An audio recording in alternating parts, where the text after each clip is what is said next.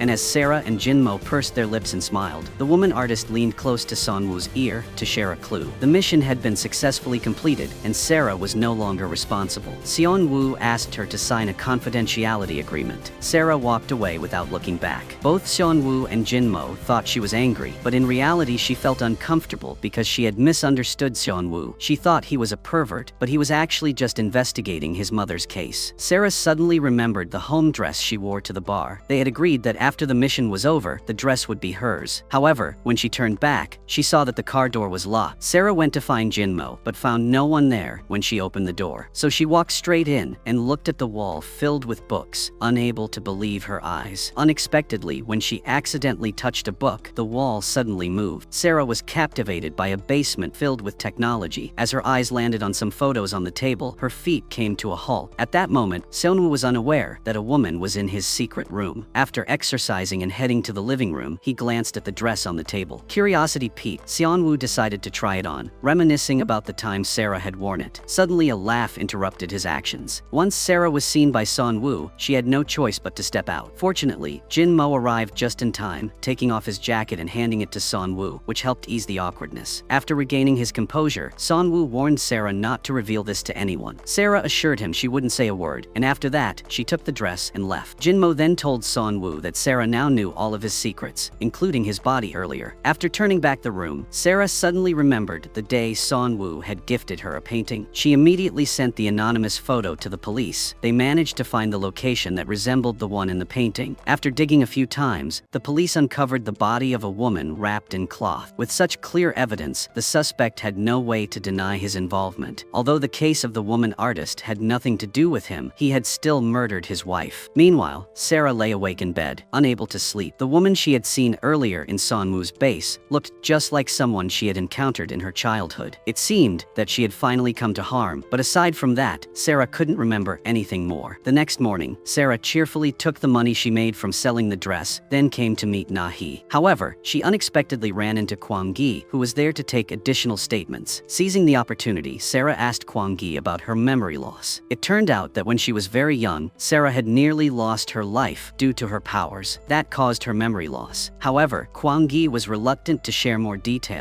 and repeatedly urged Sarah not to use her powers to avoid danger again. On the other hand, Seon-woo was alone in the base, reflecting on one thing. That was the warning the woman artist had whispered to him, to be careful of Taejin. This reminded him of the last encounter at the nightclub, where Taejin's reaction upon seeing Sarah's necklace. Perhaps the necklace was indeed connected to Taejin. After Jin-mo had just finished accommodating a middle school girl, he headed down to the base, and the two of them began discussing their plans, emphasizing the need to investigate Taejin carefully. Jin-mo suggested that Sarah should follow the suspect. Initially, Seon-woo thought this was too dangerous and disagreed. However, after Jin-mo persuaded him for a while, Seon-woo finally nodded in agreement. That night, Sarah received a call from Seon-woo. He was trying to suppress his feelings to invite her to work on tomorrow. Sarah was overjoyed, but did her best to remain calm. She asked him why he had said he didn't need her before. Seon-woo replied that now she had become necessary, but not to the point that he couldn't do without her. Sarah pressed further, asking if he was sure he really didn't needed her. Seon-woo finally conceded that it had to be her. This time, Sarah was genuinely pleased and smiled brightly. The next day arrived, and both Jin-mo and Seon-woo were at the office, but Sarah was not. While Seon-woo was incredulous that Sarah had dared to hang up on him, Jin-mo checked his screen and saw that Sarah had run away. They quickly went downstairs to ask Na-hee, who informed them that a girl named Soo-ah had called Sarah. Jin-mo suddenly remembered that the girl he had met the day before was also named Soo-ah. The two of them then drove to the orphanage where Soo-ah lived. It was at that moment that Seon-woo learned that Sarah had also come from this place. Soo-ah worked hard to earn money for her siblings at the orphanage. The director mentioned that this morning, Soo-ah had taken her savings book and left. They found strange pills in the trash and saw a photo of Soo-ah with another girl. It seemed the issue was related to that girl. Meanwhile, Sarah spotted Soo-ah in front of the convenience store where she worked. Just as Sarah felt a sense of relief, she saw Soo-ah being taken away by some thugs. She immediately called the police, but no one answered. Just as she was feeling confused, the sound of car brakes rang out. Seon-woo had arrived just in time. He told Sarah to get in the car, and together, they chased after the thug's vehicle. No matter how hard they accelerated, they couldn't catch up. Luckily, Sarah's supervision helped them track the direction of that car. Eventually, they found it parked on elevated land. Sarah opened the door to rush in and rescue Soo-ah, but Seon-woo stopped her. He explained that there were too many people inside, and they wouldn't stand a chance to win. If they rushed in, they would likely end up caught along with Soo-ah. As they were discussing their plan, Soo-ah was taken to an abandoned factory. It turned out that her best friend was in debt due to drug addiction, and the thugs were using her to settle the debt. Soo-ah watched in anguish as her friend lay unconscious. Then she handed over all her money to the gangsters,